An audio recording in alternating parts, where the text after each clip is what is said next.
জামাত ইসলামী আছে, হেফাজত ইসলাম আছে, চরমনায় আছে, সারসিনা আছে, জৈনপুর আছে, আহলে হাদিসের ভাইরা আছেন, কওমি উলামা একরামের মাদ্রাসাগুলো আছে, আরো নানামুখী দাওয়াতি প্ল্যাটফর্ম আছে। বিচিত্র এবং নানাবিধ দ্বীনি প্ল্যাটফর্ম থাকার কারণে প্রত্যেক প্ল্যাটফর্মের কিছু অনুসারীরা তার ভিন্ন মতের প্ল্যাটফর্মের ভাইদেরকে একটু খোঁচা মারার জন্য প্রশ্নের সুরতে আমার কাছে কিছু আলপিন দিয়ে দিছে। উদ্দেশ্য যে ভাই আমি আমার আরেক মুসলমান ভাই যাকে আমি প্রতিপক্ষ মনে করি, আসলে আমাদের কেউ কারোর প্রতিপক্ষ না। আশরাফ আলী থানভী রহমতুল্লাহি আলাইহির খলিফা হযরত মাওলানা আবরারুল হক সাহেব রাহিমাহুল্লাহ তিনি বলতেন, दीन के हर काम करने वालों को रफीक समझो फरीक ना समझो।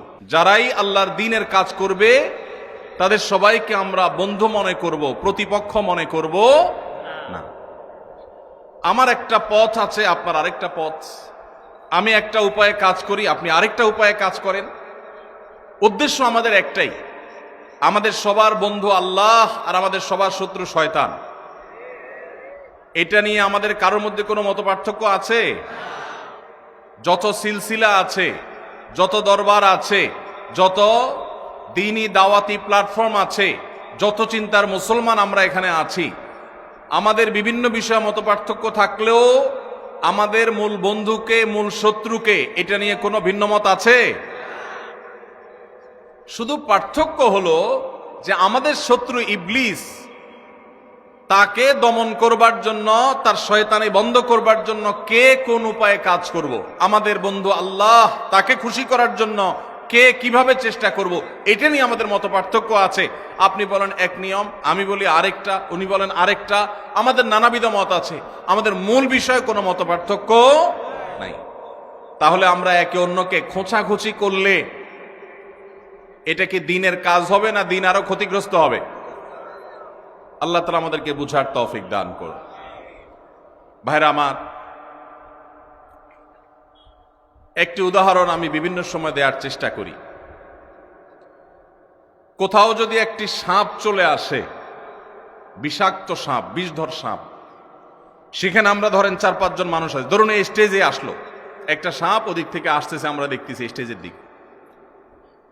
এখন আমরা কয়েকজন মানুষ এখানে স্টেজে আছি, সব আলেম ওলামা, একজন জোনপুরি, একজন চরমনা, একজন জামাত ইসলাম, একজন আহলে হাদিস, একজন আরেকটা, আরেকজন আরেকটা। এখন সাপ আসছে দেখে আমরা সবাই একমত যে সাপটা আমাদের শত্রু, আমাদেরকে ছোবল দিবে, বিষধর সাপ আমাদেরকে মেরে ফেলবে। অতএব এই শত্রুর শত্রুতা বন্ধ করার জন্য আমরা সবাই একমত, নাকি? নাকি কেউ বলে না এই সাপ আল্লাহর ওলি, সে এসে বিসমিল্লাহ বলে ছোবল দিবে, তাকে সুযোগ দেওয়া হোক, এটা বলবে কেউ? সবাই বলবে আমাদের শত্রু। এরপর নিজেদের মধ্যে মতপার্থক্য দেখা দিল। ভাই বলতেছেন এই সাপ, এই বিষাক্ত সাপের ক্ষতি থেকে আমরা স্টেজে যারা আছি, আমরা যদি বাঁচতে হয় তাহলে আমরা আশেপাশে একটা লাঠি খুঁজতে হবে শক্তিশালী, প্রয়োজনে ক্যামেরাম্যানদের ক্যামেরার একটা ডার্ট ব্যবস্থা করতে হবে, দিয়া ওর মাথায় বাড়ি মারতে হবে, তাহলে সে শত্রু শেষ হয়ে যাবে। এটা উনি বলতেছেন। শত্রু দমন করতে হবে কি দিয়া? লাঠি দিয়া। সাইফুল্লাহ ভাই বলতেছে না, লাঠি দিয়া দমন করলে হবে না, আপনার মাথা ঠিক আছে ভাই, লাঠি দিয়া মারতে গেলে তো কাছে যাওয়া লাগবে, তখন তো সে ছোবল দিয়ে দিবে, তাহলে কি করতে হবে? সাইফুল্লাহ ভাই বলতেছে এখানে ডিউটিরত পুলিশ ভাইরা আছেন, জেলা পুলিশের ভাইরা আছেন, ওনাদের হাতে পিস্তল আছে, তাহলে যে কোনো একজন পুলিশ ভাইকে বলতে হবে ভাই পিস্তলটা দেন, আগে সাপ মারে লই, যান বাঁচাই। বা পুলিশ ভাইকে দিয়া বলতে হবে ভাই ওরে গুলি করে মানুষ বাঁচান, তাহলে পিস্তল দিয়া দূর থেকে মেরে দিব, ঝামেলা শেষ। উনি বলতেছেন না, ওনার পুলিশ ভাইয়ের পিস্তলের গুলির হিসাব দিতে হবে, তার উপরের ওর নির্দেশ ছাড়া গুলি করতে পারবে না, নানান যা ঝামেলা আছে, এতক্ষণ তো সাপ আমাদেরকে মেরে ফেলবে, তাহলে কি করবে? উনি বলতেছে এসব কারবার নাই, লাঠিও চলবে না, পিস্তলও চলবে না, তাহলে কি চলবে? একটা ঢেল মারতে হবে দূর থেকে। ঢেল যদি না পাওয়া যায়, হাতের মোবাইল মেরে দেবো দরকার হলে, চায়ের কাপ মেরে দেবো দরকার হলে, দরকার হলে যে মাছরাঙ্গা টিভির ভাইয়ের এইটা মেরে দিয়ে আবার যান বাঁচাবো, পরে এরকম একটা কিনতে পাওয়া যাবে। উনি বলতেছে একটা ঢেল মারতে হবে, তাহলে লাঠি পিস্তল ঢিল। পাশের ভাই বলতেছে, ভাই ঢিলা একেবারে সই করে মারা এত সহজ কাজ না, আমরা তো কেউ প্রশিক্ষণ প্রাপ্ত না, একটু এদিক সেদিক হলে তো ছবল মেরে দিবে, তাহলে কি করতে হবে? উনি বলতেছেন যে একটা লম্বা তরবারি খুঁজে পাওয়া যায় কিনা দেখতে হবে। বাকিরা বলতেছে, ভাই তরবারি এই যুগে কোথায় পাবে, আপনি কি বলেন এসব? এই যে মতপার্থক্য আমরা করতেছি, এখন মতপার্থক্য হওয়াটা স্বাভাবিক, সবাই একমতের তো হবে না। এই মতপার্থক্যটা বাড়তে বাড়তে বাড়তে বাড়তে এমন দূর বাড়ছে যে উনি অনেক কিতাবপত্র নিয়ে আসছে এবং সেগুলো দিয়ে সাবেত করতেছে। দেখেন মুসা আলাইহিস সালাম লাঠি দিয়া কি করছেন, দেখেন ফেরাউনরে পরাজিত করে ফেলছে লাঠি দিয়া, অতএব লাঠির মধ্যে বরকত আছে, আপনাদের সমস্ত পিস্তল বুস্তল এগুলোতে কোনো বরকত নাই। উনি এটা সাবেত করার জন্য কিতাবপত্র নিয়ে আসছে। আর উনি ওনার পিস্তল সাবেত করার জন্য বলছে, না আধুনিক যুগের লাঠি, মুসা আলাইহিস সালামের লাঠি এ যুগের পিস্তল, কোনো অসুবিধা নাই। উনি এক্ষেত্রে তাকি উসমান সাহেবের ফতোয়া নিয়ে আসছে, আধুনিক যুগের অস্ত্র ব্যবহার করলে কোনো নাজায়েজ হবে না। উনি সেটা দলিল পত্রের জন্য কিতাবের গাঁটটি নিয়ে আসছে। উনি ওনারটার পক্ষে, উনি ওনার পক্ষে কিতাব নিয়ে আসছে।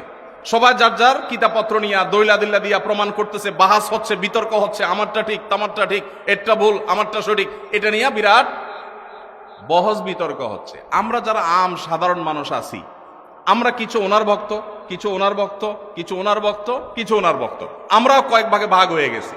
ভাগ হয়ে আবার বলতেছি না আমার হুজুরটা সঠিক আর বাকি সব দালাল। এরা মূলত সাপের দংশনে সবাইকে হত্যা করতে চায়, এরা ইহুদিদের দালাল। এখানে আসছে মূলত তারা আমাদেরকে দংশন করে শেষ করবার জন্য। এই জন্য সাপ মারার যে আসল বুদ্ধি সেটা সে গ্রহণ না করে সে চিপা চাপায় এই সমস্ত ছোটখাটো আজাইরা বুদ্ধি দিয়ে বেড়াচ্ছে। এই লোকটা আসলে ষড়যন্ত্রকারী। এটা করতেছে কারা? আমরা আম পাবলিক যারা, তারা। সাপ তো নিশ্চয়ই অপেক্ষা করবে যে এদের বহস বিতর্ক চলতেছে, যেহেতু এগুলো শেষ হোক তার আগে আমি কিভাবে দংশন করব। কি বলেন? সাপ অপেক্ষা করবে না? কেন করবে না?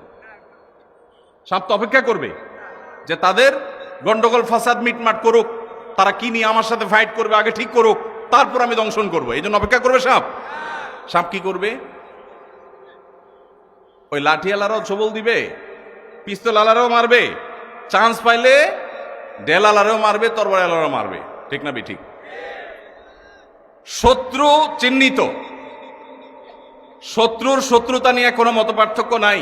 মতপার্থক্য হলো কিভাবে শত্রুতার দমন হবে, কিভাবে তাকে শেষ করতে হবে। মতপার্থক্য হলো আল্লাহ আমাদের সবারই প্রিয়, আল্লাহর প্রিয় পাত্র হওয়ার জন্য কোন পদ্ধতি অবলম্বন করবে এইটা নিয়ে। যদি এই গন্ডগোল ফাসাদ আর তর্ক বিতর্ক এগুলো না করে উনি ওনার লাঠিটা মারতো, উনি ওনার পিস্তল দিয়া মারতো, উনি ওনার ঢেলটা মারতো, উনি ওনার তরবারি দিয়া মারতো, তাহলে সাপটা মরে যেত। কথা কি বুঝাইতে পারছি? আজ দুর্ভাগ্যজনক বাস্তবতা আমাদের মুসলমানদের, আমরা পদ্ধতি নিয়ে গন্ডগোল করছি, মূল উদ্দেশ্যের মধ্যে কোনো মত পার্থক্য নাই। আমার সাথে আমার ভাইয়ের কারোর কোনো মত পার্থক্য নাই। আমরা সবাই জান্নাতে যেতে চাই। আমাদের সবার রব কে? আমাদের রাসূল কে? আমাদের কেবলা কি? আমাদের কোরআন, আমাদের হাদিস, আমাদের কোনো বিষয় নিয়ে, আমাদের মৌলিক কোনো বিষয় নিয়ে কোনো মত পার্থক্য আছে? শাখাগত বিষয়ে মত পার্থক্যে আমরা এত বড় করে ফেলেছি, ওই মত পার্থক্য দিয়ে আমি আমার ভাইকে শত্রু বানিয়েছি, প্রতিপক্ষ বানিয়েছি। আসল শত্রুর কথা আমরা ভুলেই গেছি। আসল শত্রু সে ফনা তুলছে মুসলিম মিল্লাতকে দংশন করবার জন্য, বাংলাদেশের মানুষের দিনদারিটাকে ধ্বংস করবার জন্য তারা ফনা তুলছে, আর আমরা আছি আমাদের নিজেদের মধ্যকার মত পার্থক্য নিয়ে। আল্লাহ তাআলা আমাদেরকে হেদায়েত দান করুন।